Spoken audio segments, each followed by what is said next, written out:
मैं तो ये मानने के लिए तैयार नहीं हूँ कि कोई शख्स जो किसी रियासत का वज़ीर आला रहा वो जानबूझ के मुल्क के झंडे को उल्टा करके दिखाएं। हमारे लिए तो ज़ख्म वैसे ही हैं, हमारे ज़ख्म जो हैं वो भरे नहीं। उल्टा हमें लग रहा था कि चलिए कुछ हद तक हमारे ज़ख्मों में जो है मरहम लगाया जाएगा और कम से कम हमसे जो स्टेटहुड का वादा है वो तो पूरा होगा। हमसे तो वो वादा जो किया गया था वो भी अभी अधूरा है, बाकी चीज़ें तो दूर की बात। हाल ही में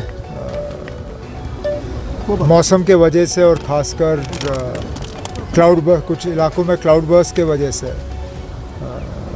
जानी नुकसान और माली नुकसान काफ़ी हुआ है।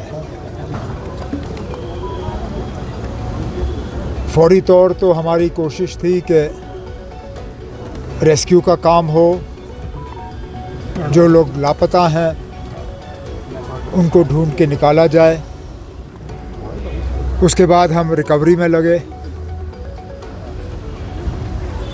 और अब रिहैबिलिटेशन और रिकंस्ट्रक्शन की बारी आ रही है।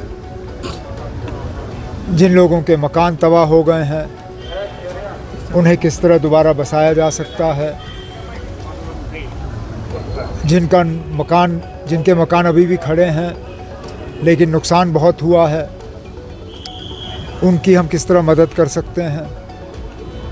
जो इंफ्रास्ट्रक्चर को नुकसान हुआ है, चाहे वो दरियाओं में फ्लड प्रोटेक्शन का इंफ्रास्ट्रक्चर हो, चाहे हमारी सड़कें हों, स्कूल हों, अस्पताल हों, काफ़ी सारा सरकारी इंफ्रास्ट्रक्चर जो है वो भी उसको भी नुकसान हुआ है।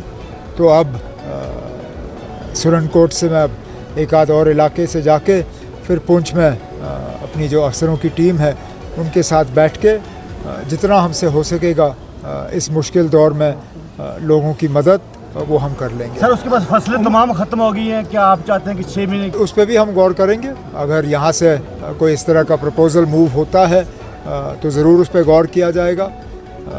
हम वो लोग हैं जिन्होंने 2014 में सैलाब के दौरान 6 महीने के लिए पूरे जम्मू कश्मीर का राशन मुफ्त किया था, इस बात के बावजूद कि कई ऐसे इलाके थे जहाँ सैलाब आया ही नहीं था।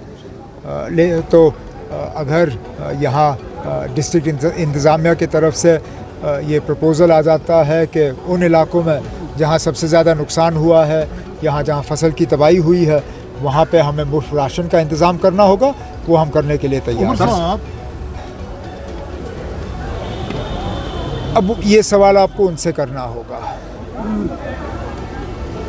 मैं जहाँ तक मैं समझता हूँ गलती हुई होगी, क्योंकि मैं तो ये मानने के लिए तैयार नहीं हूँ कि कोई शख्स जो किसी रियासत का वज़ीर आला रहा हो वो जानबूझ के मुल्क के झंडे को उल्टा करके दिखाएं। चलिए, अगर गलती से हुआ हो तो उससे हम गलती ही तस्लीम करें। मुझे नहीं लगता है कि जानबूझ के किया होगा। हमारे लिए तो ज़ख्म वैसे ही हैं, हमारे ज़ख्म जो हैं वो भरे नहीं। उल्टा हमें लग रहा था कि चलिए कुछ हद तक हमारे ज़ख्मों में जो है मरहम लगाया जाएगा और कम से कम हमसे जो स्टेटहुड का वादा है वो तो पूरा होगा।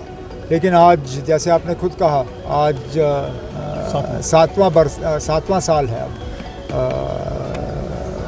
5 अगस्त 2019 को ये सब हुआ, आज 5 अगस्त 2026 है, 7 साल हो गए। हमसे तो वो वादा जो किया गया था वो भी अभी अधूरा है, बाकी चीज़ें तो दूर की बात। लेकिन जैसे हमने असेंबली में रेजोल्यूशन पास करते वक्त कहा, हम अपनी जगह कायम हैं ना। जो हमारे साथ नाइंसाफ़ियाँ हुई हैं उन नाइंसाफ़ियों को हम दुरुस्त कराएंगे। सर, डिस्ट्रिक्ट पुंछ के लिए कोई स्पेशल पैकेज का ऐलान करेंगे सर? दौरा मुकम्मल होने दीजिए। नुकसान सिर्फ डिस्ट्रिक्ट पुंछ का नहीं हुआ है, रजौरी का भी हुआ है। तो यहाँ खड़े होके मैं सिर्फ अलहदा पुंछ के लिए तो कोई ऐलान कर नहीं सकता हूँ। आज पुंछ का दौरा है, कल रजौरी का दौरा कर लूँगा, उसके बाद श्रीनगर में बैठ के जो भी हमें करना होगा, अगर किसी खसूसी पैकेज की ज़रूरत पड़ेगी हम ज़रूर उसका बंदोबस्त करेंगे। सर, क्या लगता है इस दौरे से खसूसी पैकेज की ज़रूरत नहीं है? सर, सड़कों के हालात अभी तो शुरू किया हुआ हमने, अभी तो शुरू किया हुआ और पैकेजों का ऐलान ना आप लोगों के सामने, मीडिया के सामने नहीं होता ना।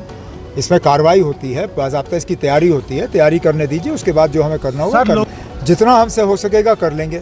मैंने आपसे कहा आज पुंछ में डीसी और डीसी साहब और उनकी बाकी टीम के साथ मीटिंग है, हालात का जायज़ा लेने दीजिए, उसके बाद जितना हमसे हो सकेगा कर लेंगे।